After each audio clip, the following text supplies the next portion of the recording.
सुप्रभात बच्चों। आज हम विष्णु खरे द्वारा रचित एक कम कविता का अध्ययन करेंगे। कविता पढ़ने से पहले कवि का जीवन परिचय जान लेते हैं। संक्षिप्त जीवन परिचय। विष्णु खरे। विष्णु खरे जी का जन्म 9 फरवरी 1940 में हुआ था, छिंदवाड़ा, मध्य प्रदेश, और मृत्यु 19 सितंबर सन 2018 में। समकालीन सृजन परिदृश्य में एक महत्वपूर्ण चिंतक और विचारक के रूप में अपनी प्रतिष्ठा बनाने वाले हिंदी साहित्य के प्रसिद्ध कवि विष्णु खरे जी को साहित्य में बहुत बड़ा नाम है, सभी लोग इसे जानते हैं। इनका जन्म एक मध्यम वर्गीय परिवार में हुआ था और बाल्यकाल में इन्हें बहुत सारी समस्याओं का सामना भी करना पड़ा था। खरे जी की प्रारंभिक शिक्षा छिंदवाड़ा के विद्यालयों में संपन्न हुई और उसके बाद उन्होंने 1963 में अंग्रेजी साहित्य में एमए किया। 1962 से 63 में दैनिक इंदौर समाचार में उप संपादक रहे। 1963 से 75 तक मध्य प्रदेश तथा दिल्ली के महाविद्यालयों में अध्यापन से भी जुड़े रहे, यानी पढ़ाने का भी काम इन्होंने किया है। इसी बीच 1966 से 67 में लघु पत्रिका व्यास का संपादन किया। उसके बाद 1976 से 84 तक साहित्य अकादमी में उप सचिव पद पर भी आसीन रहे। 1985 से नव भारत टाइम्स में प्रभारी कार्यकारी संपादक के पद पर भी कार्य किया। बीच में लखनऊ संस्करण तथा रविवारीय नव भारत टाइम्स हिंदी और अंग्रेजी टाइम्स ऑफ इंडिया में भी संपादन का कार्य किया। 1993 में जयपुर नव भारत टाइम्स के संपादक के रूप में भी कार्य किया। इसके बाद जवाहरलाल नेहरू स्मारक संग्रहालय तथा पुस्तकालय में 2 वर्ष वरिष्ठ अध्येता रहे और उसके बाद उन्होंने स्वतंत्र लेखन और अनुवाद कार्य करते रहे, लेकिन 19 सितंबर सन 2018 में इनकी मृत्यु हो गई। औपचारिक रूप से उनके लेखन प्रकाशन का आरंभ 1956 से ही प्रारंभ हो चुका था। पहला प्रकाशन टी.एस. इलियट का अनुवाद मरु प्रदेश और अन्य कविताएं हैं। 1960 में दूसरा कविता संग्रह एक गैर रूमानी समय में 1970 में प्रकाशित हुआ। तीसरा संग्रह खुद अपनी आँख से 1978 में। चौथा सबकी आवाज़ के पर्दे में 1994 में। पाँचवा पिछला बाकी तथा छठा काल और अवधि के दरमियान प्रकाशित हुए। एक समीक्षा पुस्तक आलोचना की पहली किताब 1983 में प्रकाशित। उन्होंने विदेशी कविताओं का हिंदी तथा हिंदी अंग्रेजी अनुवाद अत्यधिक किया।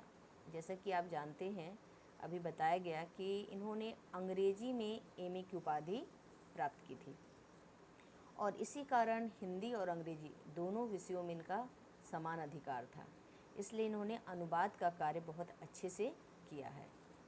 इनको फिनलैंड के राष्ट्रीय सम्मान knight of the order of the white rose से सम्मानित किया गया। इसके अतिरिक्त रघुवीर सहाय सम्मान, शिखर सम्मान, हिंदी अकादमी दिल्ली का साहित्यकार सम्मान, मैथिली शरण गुप्त सम्मान भी मिल चुका है। इनकी कविताओं में जड़ताओं और अमानवीय स्थितियों के विरुद्ध सशक्त नैतिक स्वर की अभिव्यक्ति दिखाई देती है। तो बच्चों, जो आज हम कविता पढ़ने जा रहे हैं, कविता का नाम है एक कम। कविता के माध्यम से कवि यहाँ बहुत बड़ा संदेश देना चाहता है। तो जो अभी कविता का सार है वो जान लेते हैं, उसके बाद हम कविता की व्याख्या करेंगे और उसके शिल्प सौंदर्य संबंधी प्रश्नों पर भी चर्चा करेंगे। तो सबसे पहले कविता का सार पढ़ लेते हैं। एक कम कविता के माध्यम से कवि ने स्वतंत्रोत्तर भारतीय समाज में प्रचलित हो रही जीवन शैली को रेखांकित किया है। आज़ादी हासिल करने के बाद सब कुछ वैसा ही नहीं रहा जिसकी आज़ादी के सेनानियों ने कल्पना की थी। पूरे देश का या कहें आस्थावान, ईमानदार और संवेदनशील जनता का मोह भंग हुआ। परिणाम यह हुआ कि आपसी विश्वास, परस्पर भाईचारा और सामूहिकता का स्थान धोखाधड़ी, आपसी खींचतान ने ले लिया और नितांत स्वार्थपरकता का माहौल बनता चला गया। कभी इस माहौल में स्वयं को असमर्थ पाते हुए भी ईमानदारों के प्रति अपनी सहानुभूति स्पष्ट रूप से रखता है तथा कुछ न करने की स्थिति में होने के बावजूद स्वयं को ऐसे लोगों के जीवन संघर्ष में बाधक नहीं बनना चाहता। इसलिए वह कम से कम एक व्यवधान तो कम कर ही सकता है, जो कि वह करता है। यही कविता का संदेश है। अब इसमें जो सार दिया है उससे तो समझ में आ रहा है कि इस कविता में दो वर्ग की बात की गई है। एक संपन्न वर्ग, प्रगतिशील वर्ग, पूंजीपति वर्ग, और दूसरा जो गरीब वर्ग है, जो निर्धन है, जो मांगकर खाता है, जो याचक है, और उसको कवि एक तरह से ईमानदार भी कह रहा है। तो कविता पढ़ते हैं, पढ़ने के बाद इसके भाव को समझने की कोशिश करते हैं। एक कम, पहले इसका वाचन आप ध्यानपूर्वक सुने।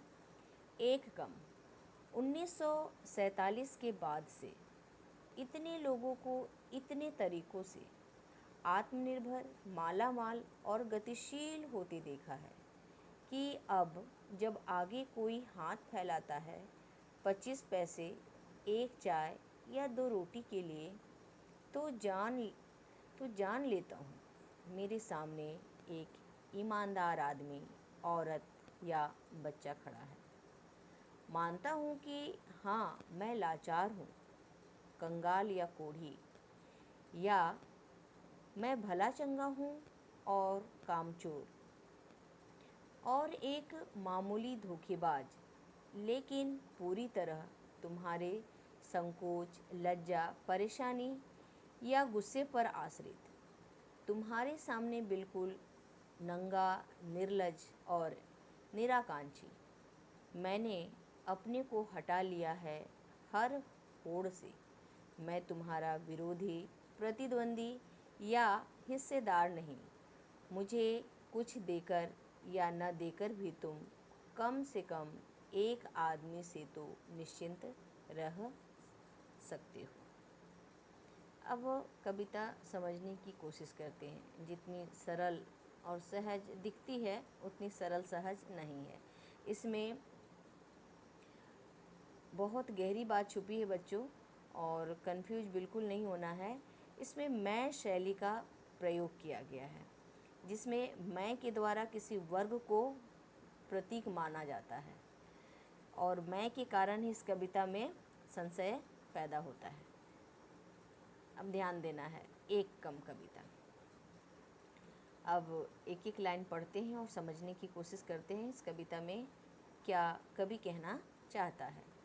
1947 के बाद से इतने लोगों को इतने तरीक़ों से आत्मनिर्भर, मालामाल और गतिशील होते देखा है कि अब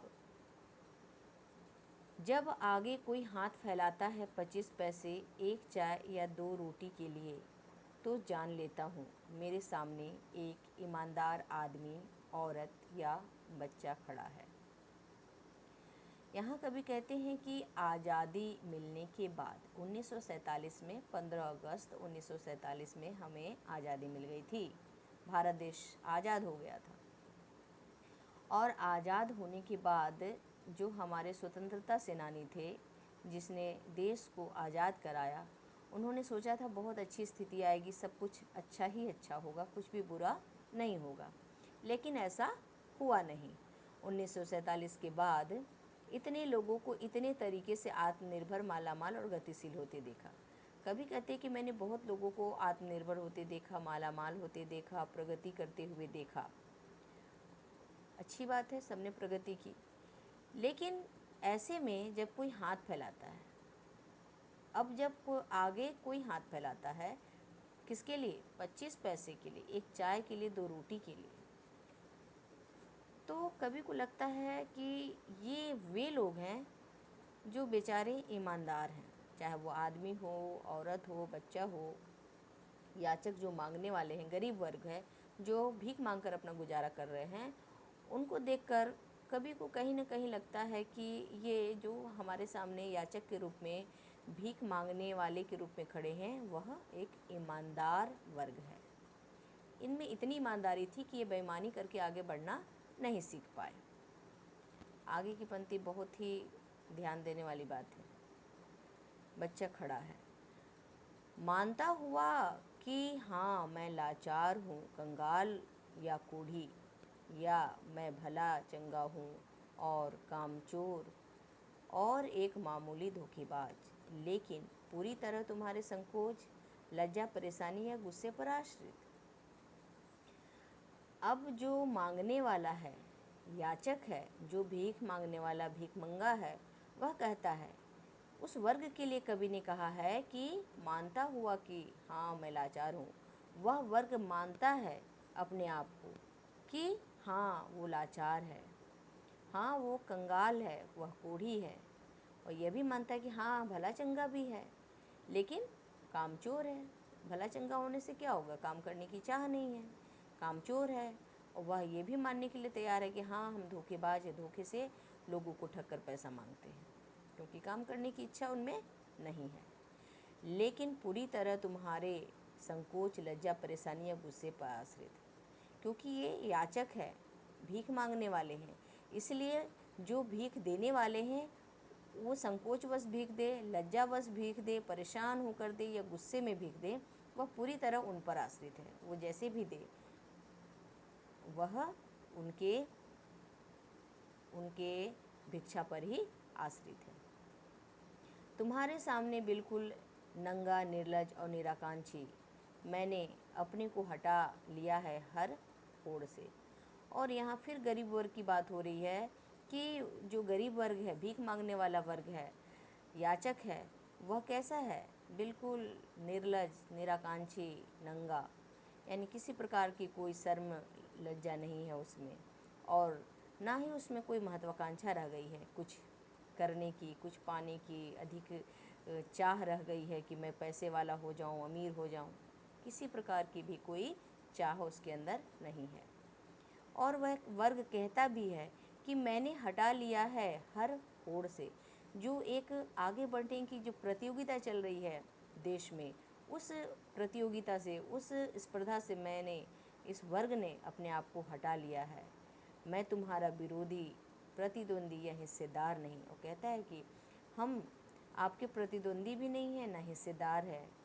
मुझे कुछ देकर या न देकर भी तुम कम से कम एक आदमी से तो निश्चिंत रह ही सकते हो। इस प्रकार का भी कहता है कि कुछ दो या ना दो, लेकिन तुम निश्चिंत रहो कि ये जो याचक वर्ग है यह आपकी स्पर्धा में नहीं है, और इस वर्ग से आप निश्चिंत रह सकते हो और आप अपनी तरक्की करते रहिए, उसमें हमें कोई हर्ज नहीं है। हम आपकी इस अंधी स्पर्धा में, अंधी प्रतियोगिता में शामिल नहीं है। यहाँ बच्चों इस कविता में पढ़ते समय एक कन्फ्यूजन होता है कि कवि अपने बारे में कह रहा है, लेकिन मैं आपको बताना चाहती हूँ कि कवि यहाँ अपने बारे में नहीं कह रहा है, अपने को लाचार, कंगाल नहीं कह रहा है। क्योंकि ये पंक्ति जो ऊपर वाली है उसको ध्यान से एक बार मैं पढ़ रही हूँ और आपको ध्यान से सुनना है। मेरे सामने एक ईमानदार आदमी, औरत या बच्चा खड़ा है, मानता हुआ कि हाँ मैं लाचार हूँ। जो बच्चा, आदमी खड़ा है, जो ईमानदार है, जो याचक है, वह मानता है अपने आप को कि मैं लाचार हूँ, कंगाल हूँ, कोढ़ी हूँ। तो उस याचक वर्ग के लिए मैं शब्द का इस्तेमाल किया गया है, यह कवि के लिए नहीं किया गया है। अगर इसको देखते हुए पढ़ा जाए तो आपको समझ में आएगी। इस कविता में दो बातें हैं, एक अमीर वर्ग की बात है, एक गरीब वर्ग की बात है। जो गरीब वर्ग है उसको कभी उसके प्रति सहानुभूति रखता है, उसको ईमानदार मानता है और उसको कहता है कि वो चाहे लाचार हो, चाहे कूड़ी हो, चाहे कामचोर हो, वह आपकी स्पर्धा में बिल्कुल नहीं है और आप आराम से अपनी तरक्की कीजिए। और जो तरक्की कर रहे हैं उस पर थोड़ी सी संदेह है कवि को कि वह बेईमानी से, चालाकी से, धोखेबाजी से वह तरक्की कर रहे हैं। कविता का यही भाव है बच्चों। अब इस कविता के शिल्प पर बात कर लेते हैं। तो शिल्प सौंदर्य पे बच्चों देखिए, यह खड़ी बोली में लिखी गई कविता है और यह भावनात्मक शैली है। इसमें गरीब वर्ग के प्रति संवेदना प्रकट की गई है। मुक्त छंद की कविता है। तत्सम तद्भव शब्दों का प्रयोग किया गया है, जैसे निर्लज, निराकांक्षी, संस्कृत वाले शब्द भी हैं इसमें, उनका भी इस्तेमाल किया गया है। प्रतिद्वंदी और